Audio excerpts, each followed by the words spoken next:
Bonjour tout le monde, bienvenue sur ma chaîne YouTube. Aujourd'hui, en fait, samedi le 7 octobre, Hello Kimi aura 7 ans. J'avais envie de faire un concept original pour célébrer l'anniversaire, puis je me suis dit que ça pourrait être une bonne idée de classifier mes 7 meilleures lectures, donc prendre tous mes palmarès de top 10 des dernières années et reclasser toutes les premières positions selon mon avis aujourd'hui. Alors, j'espère que ça vous intéresse. Pour me rafraîchir la mémoire et me souvenir des titres qui étaient en première position toutes ces années précédentes, je vais réécouter avec mon laptop les extraits exacts parce que non seulement je me souviens plus c'était quoi les titres, mais aussi je me souviens pas des raisons. Alors, ça va m'aider à prendre une décision éclairée. Donc, sans plus tarder, on va y aller!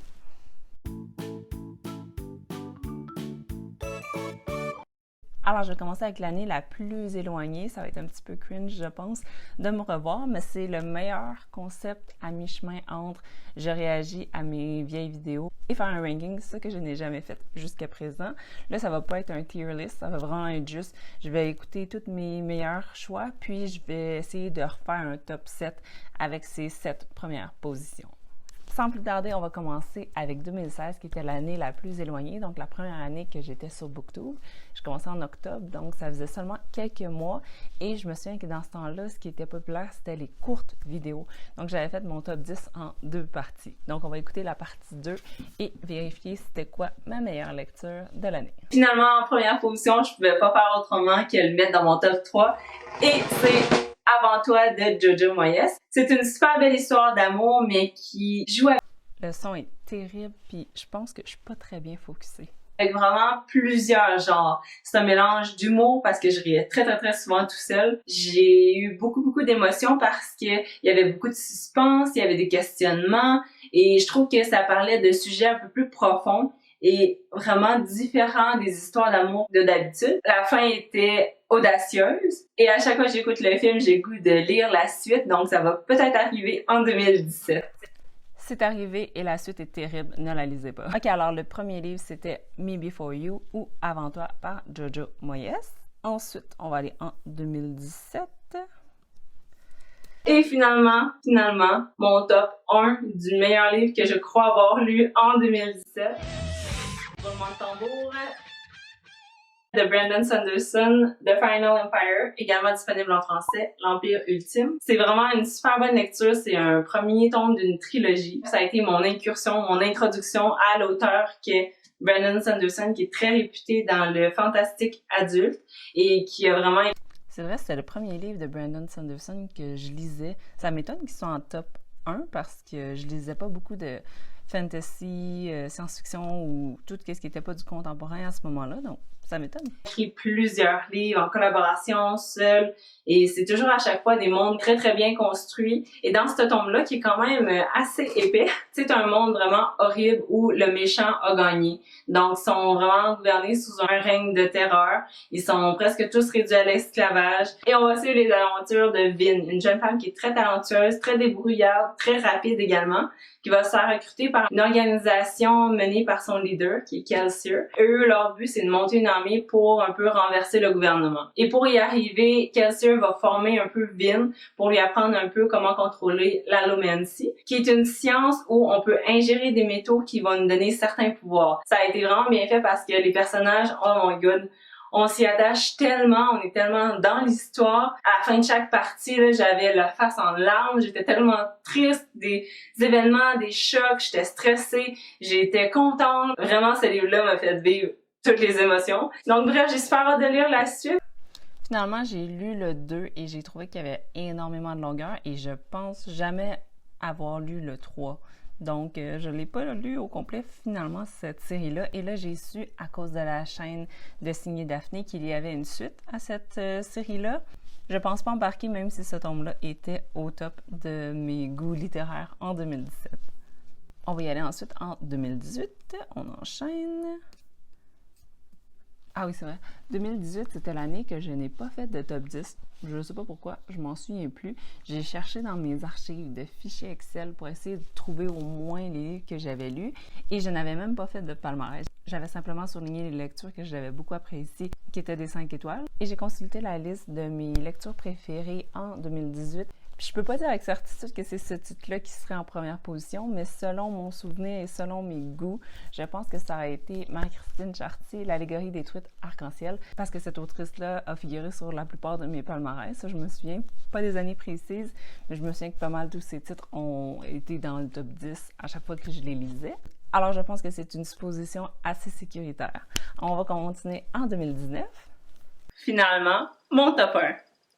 Roulement de tambour, s'il vous plaît, pour le dévoilement de mon coup de cœur numéro 1 de 2019. Et ça se trouve être le deuxième livre de Marie-Christine Chartier, Tout comme les tortues, publié chez les éditions Urtubise. Pour ceux qui ne la connaissaient pas, son premier livre, L'allégorie des truites arc-en-ciel, a surpris tout le monde quand il a été parmi les plus vendus de l'édition 2018 du 8 août, j'achète un livre québécois, et je faisais partie de ces personnes-là.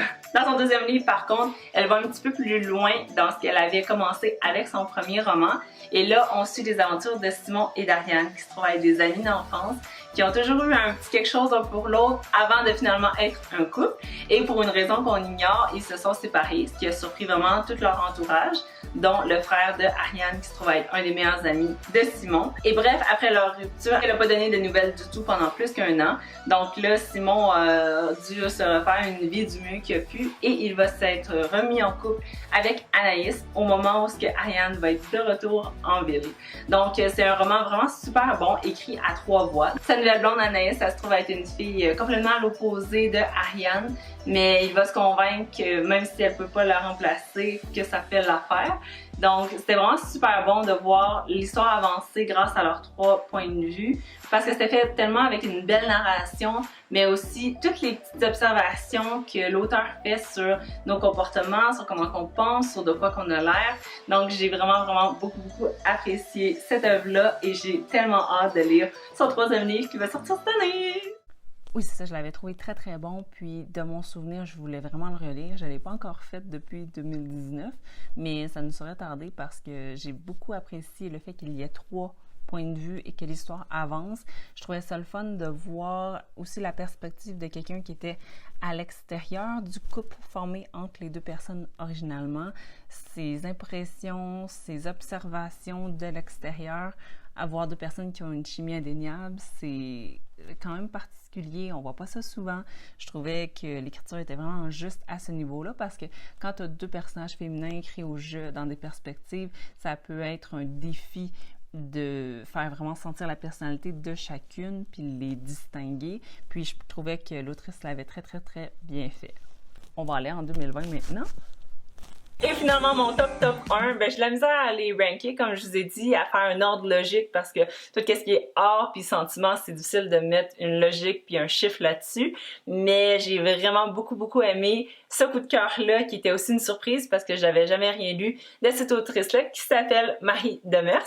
Donc Leslie et Coco, ça a été une super belle histoire d'amitié entre Leslie et Coco, vous l'aurez deviné. 2 jeunes femmes qui sont des amies d'enfance, qui vont être séparées toute une année, puisqu'elle va étudier au cégep à Montréal, tandis que Coco va rester en Gaspésie, jusqu'à temps qu'elle vienne visiter son amie dans la métropole durant un été qui va changer leur vie. J'ai été vraiment sous le charme de cette amitié entre 2 femmes qui sont très modernes, très fortes. Donc les personnages féminins étaient vraiment très intéressants puis crédibles. J'ai eu vraiment beaucoup de plaisir à lire leur correspondance, à voir leur dialogue entre elles. C'est toujours très savoureux, mais très vrai aussi. Puis j'ai adoré les sujets importants qu'elle parlait, mais surtout la façon qu'elle les a abordés. J'ai trouvé ça très intéressant. Ah, ben ça me surprend. Mais je pense que depuis 2018, c'était toujours un combat pour la première place entre Marie Demers et Marie-Christine Chartier. Fait que sans surprise, je pense que 2021, ça doit être une des 2. Alors en position 2, c'était Leslie. OK. Et finalement, on est rendu à la première position qui met en scène, bien entendu, Marie-Christine Chartier avec La floraison des nénuphars. Tellement un beau livre. Je trouve qu'elle en publie un à chaque année, mais la qualité ne se dégrade pas. Au contraire, je trouve qu'elle prend de l'expérience puis elle va de plus en plus loin. Comme par exemple, celui-ci, c'est la suite de L'allégorie des truites arc-en-ciel. Puis on va suivre la suite de ce qui se passe entre le couple de Max et de Camille. Ça, j'ai beaucoup apprécié ça d'ailleurs, parce que souvent, le gros de l'histoire, c'est toujours le chase, donc le will day, won't day, puis à la fin, c'est comme, OK, ils sont ensemble, il n'y a plus rien à dire. Fait ça l'arrête là. Mais celui-là, ça va plus loin. Puis ça se trouve à être, je pense, la grande majorité des histoires d'amour dans la réalité. Comment on fait pour que ça dure? Qu'est-ce qui se passe quand les deux personnes sont plus sur la même longueur d'onde ou qui prennent des directions différentes? Est-ce que c'est mieux de s'accrocher ou de laisser l'histoire aller? C'est ça qui était le fun, c'est que les deux personnages sont rendus ailleurs dans leur vie, puis ça fait en sorte qu'ils ont des buts différents. Est-ce que ces buts-là sont rendus incompatibles avec leur partenaire? Qu'est-ce qui fait en sorte qu'il y a un gouffre qui s'est creusé entre eux deux? Puis comme j'ai déjà décrit La plume de Marie-Christine Chartier, c'est des observations si simples mais si vraies, qui sonnent si justes. Donc j'ai vraiment beaucoup apprécié cette lecture-ci. Puis il paraît que sa prochaine, c'est sur un sujet qu'elle avait en tête depuis vraiment longtemps, puis là, elle a décidé de... OK, bon ben, sans surprise, il n'y a pas beaucoup de rebondissements dans ce palmarès. Si on va aller en 2022, où je me souviens très bien que c'était pas une de ces deux autrices-là pour faire changement. Et finalement, en première position, Malibu Rising. J'ai lu ce roman-là, en fait, en français parce qu'il m'avait été envoyé par les éditions Guy Saint-Jean. Et j'ai Je devais être malade parce que je sonne du nez. quand même beaucoup apprécié la traduction, donc j'ai vraiment hâte, puisque c'est un de mes préférés, de le relire en langue originale éventuellement. Il s'agit en fait du parfait roman d'été. Je recommande à toutes les personnes qui veulent le lire de le lire en été avec la vibe de la plage, le surf, le sable. Ça donne vraiment le goût d'être à cette période-là de l'année, en fait d'être ailleurs, en Californie. L'histoire, c'est en 1983, au mois d'août. C'est le moment où que la fête des Rivas se produit. C'est l'événement le plus attendu de l'année. Il y a plein de gens hyper connus qui y vont. Dans le fond, les Rivas, c'est Nina, Ud, Jay et Kit, qui sont les 4 enfants d'un chanteur populaire, Mick Riva. Et c'est ça, cette famille de gens riches et célèbres va organiser un party comme à chaque année pour célébrer la fin de l'été. Et il va se passer plein de choses. Et au petit matin, le passé va les rattraper. La raison pour laquelle j'ai choisi de placer ce roman-ci au lieu de celui-ci en première position, c'est qu'il y avait dans la chronologie le temps qui reculait. Donc, on a un bref aperçu de ce qui va se passer éventuellement dans le futur. Fait que là, c'est juste excitant de voir le temps qui avançait. Donc, on se rapprochait de ce moment-là qu'on nous avait montré au début du roman. On sait pas trop quand ça va arriver, mais on sait que ça va arriver. Donc, j'ai vraiment beaucoup apprécié ça avec la fête aussi. On sait que c'est à une certaine heure. Fait que là, on les voit se préparer juste avant. Et à travers ça, il y a des flashbacks avec l'autre personnage qu'on apprend à connaître à partir de souvenirs, dans le fond. Donc, c'était tellement bon. Les personnages sont tellement imparfaits, mais complexes, mais crédibles. Les relations entre les frères et sœurs aussi, c'était vraiment des dynamiques que j'appréciais. Et tout ce qui se passe, c'était vraiment le fun. On suit plein de perspectives. Alors, on est maintenant rendu à la partie classement. Une fois qu'on s'est rafraîchi la mémoire avec tous les clips, ça faisait un peu mal de se regarder. Pas beaucoup, mais le son, les qualités techniques, l'apparence, c'est correct. Un exercice d'humilité. Alors, pour résumer, on avait en numéro 7 Me Before You, numéro 6 The Final Empire, numéro 5 L'allégorie des truites arc-en-ciel, numéro 4 Tout comme les tortues, numéro 3 Leslie et Coco, numéro 2 La floraison des nénuphars et numéro 1 Malibu Rising. Bon, comment je vais faire pour les classer? Ben, c'est sûr que dans le top 1 ou 2, il faut que ce soit un Marie-Christine Chartier parce que c'est représentatif des dernières années. Mais lequel je mettrais? Je pense que The Final Empire, je vais le mettre en dernier. On va régler ça parce que c'est le seul de son genre, parce que la suite n'a pas réussi à livrer un aussi beau résultat que le premier. Ouais, ok, on va dire celui-là. Je sais pas. J'ai pas pensé à comment j'allais choisir.